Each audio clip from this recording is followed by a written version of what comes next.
For today's video, ito ang aking kaganapan bago ako umuwi ng Pilipinas para magbakasyon. Ilang araw pa nga lamang ako bago umalis ay unti-unti ko nang inihahanda ang mga kailangan ng aking mga alaga bago ako umalis. Namili nga ako ng araw na yan ng mga pagkain na iiwan ko para sa kanila at pati na rin mga gamot ay inihanda ko na rin. At habang nga ako naglalakad ng katanghaliang ayan ay inabutan ako ng tunog ng sirena.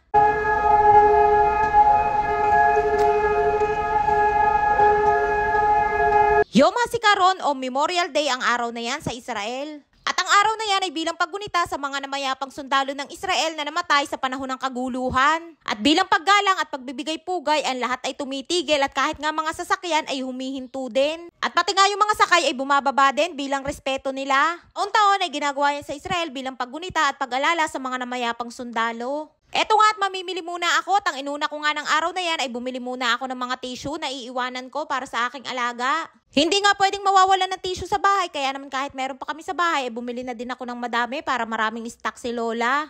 Tuwing bumibili nga ako ng tissue ay 6 agad ang aking kinukuha dahil araw-araw naman ay ginagamit at mabilis din ngang maubos. Ganang tissue ang gusto ni Lola dahil malambot kaya naman lagi ako dyan bumibili. At kapag umuwi nga ako ay manugang na lamang ni Lola na si Rapi ang mamimili kapag naubos ang mga kailangan. At kapag namimili nga ako ng tissue ay sinasabay ko na din ang pagbili ng diaper ni Nili at ng bedpad ni Lola. At bago nga ako bumili ng araw na yan ay may mga nauna na nga ako ng mga binili. Yung ibang mga matatanda nga dito sa Israel ay nakakakuha sila ng libre na bedpad at diapers. At idinideliver pa nga sa bawat bahay at hindi ko nga alam kay Lola kung bakit hindi siya nakakakuha ng libre. Napakalaking bagay sana at napakalaking katipidan kung nakakakuha sana si Lola ng libreng diapers at bedpad. At pagkatapos ko nga dyan ay umuwi na din ako agad at bitbit ko ang napakaraming tissue, diaper at bedpads. At nung kinahaponan nga dyan ay unti-unti na din ako naglinis ng bahay para kinabukasan ay bawas na ang aking mga gagawin. At ito naman ang aking kaganapan kinabukasan, lalarga na naman para mag-grocery at mamili ng mga kailangan na pagkain ni na Lola at kukuha na din ng gamot sa butika. Una ko nga pinuntahan ay dini sa may Russian store dahil di nila ako nakakabili ng mga fresh na karne. Una kong binili ang paboritong pastrama ni Lola. Medyo dinamihan ko na nga para may pang ilang araw na pagkain si Lola. Kita nyo naman si Lola at bagets na bagets kahit matanda na ay nag-grocery pa din. Unang kita ko pa nga lang kay Lola ay natuwa na ako dahil sa kanyang pormahan. Bukod nga sa pastrama ay bumili din ako ng chicken breast at buto-buto na beef at ng breadcrumbs. Bumili din ako ng kape, yung parang kapeng barako, para naman yung sa anak ni Lola na lalaki na kapag pumupunta sa bahay minsan ay gustong magkape at yun ang kanyang paboritong kapihin. Pagkatapos ko nga mamili dyan ay pupunta pa ako dun sa isang tindahan, yung mas malaki na lagi kong pinupuntahan at kukuha na din ako ng mga gamot ni Lola dun sa butika.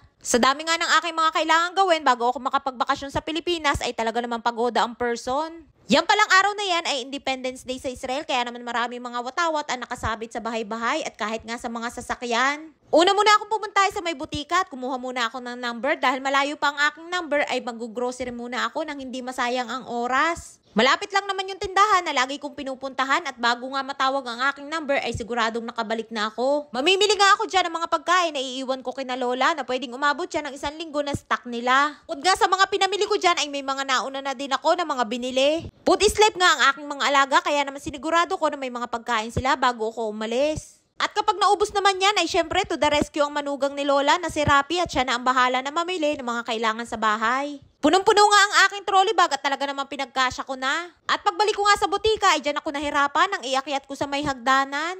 Pagdating ko nga dyan ay medyo may kalayuan pa ang aking numero kaya naman naghintay pa din ako. Nang dumating nga ako ay 147 ang number at ako naman ay 157. Pangalawang beses ko na nga yan na nagpunta dyan para kuhanin ang mga gamot ni Lola. At yan namang araw na yan ay kukunin ko na lamang yung mga natirang gamot ni Lola na hindi na ibigay nung unang beses ako na pumunta. At nung pauwi na nga ako ay nakita ko ulit si Kuya, isang caregiver na Pinoy din na kukuha din ng mga gamot ng kanyang alaga. Nag-over pa nga si Kuya nang sabi ay tutulungan na daw niya ako na magbaba ng aking trolley bag dahil may kabigatan ito sa dami ng laman. At ang sabi ko naman ay wag na at kaya ko naman dahil mukha din siyang pagod dahil sa kanyang paglalakad. At bago nga ako umuwi, dumaan muna ako sa may bakery para bumili ng mga tinapay. Grabe nga din yung pagod ko ng araw na yan at dali-dali nga din ako dahil darating din yung aking reliever na pansamantalang mag-aalaga kina Lola habang ako'y nasa bakasyon. At nang dumating ako sa bahay at nang marinig ni Nili na bumukas ang pinto ay talaga naman sumalubong at ngiting-ngiti. Basta nga lamang makita ako ni Nili ay masaya na yan. Pagkatapos kong ayusin ang aking mga pinamili at napakain ko na din sila Lola ay pinaliguan ko naman si Nili. Pinasuot ko na nga din sa kanya yung aking iniregalo ng birthday niya, yung t-shirt at yung pants. Bago ko nga ipinasuot ay nilabhan ko muna. Buti na nga lamang at kasya din kay Nili, maganda din yung tela at malambot at tamang-tama para sa summer dahil maaliwalas at malamig sa katawan. At bago nga ako umalis ay pinutulan ko na din ng kuko si Nili. Medyo malungkot na nga din si Nili dyan dahil kinabukasan ay aalis na ako. At lagi nga tinatanong sa akin ni Nili kung babalik daw ako dahil nag-aalala siya baka hindi na daw ako bumalik. Ang sabi ko nga din sa kanya ay magpapakabait siya at aalagaan niya din si Lola. Tutulungan niya sa pag-aalaga kay Lola yung caregiver na pansamantalang papalit sa akin habang wala ako. At sabi ko nga din kay Nili, huwag siyang mag-alala dahil mabilis lamang naman ang araw at babalik din naman ako agad. Buti na nga lamang at nandyan din si Nili at nakakatulong ko din yan sa pag-aalaga kay Lola. Shoutout time! Shoutout po kay Sam Judsel Calapa ng Taguig City. Shoutout po kay Ven Zac ng Dasmariñas, Cavite. Maraming salamat po sa inyong laging panonood. Mag-iingat po kayo palagi.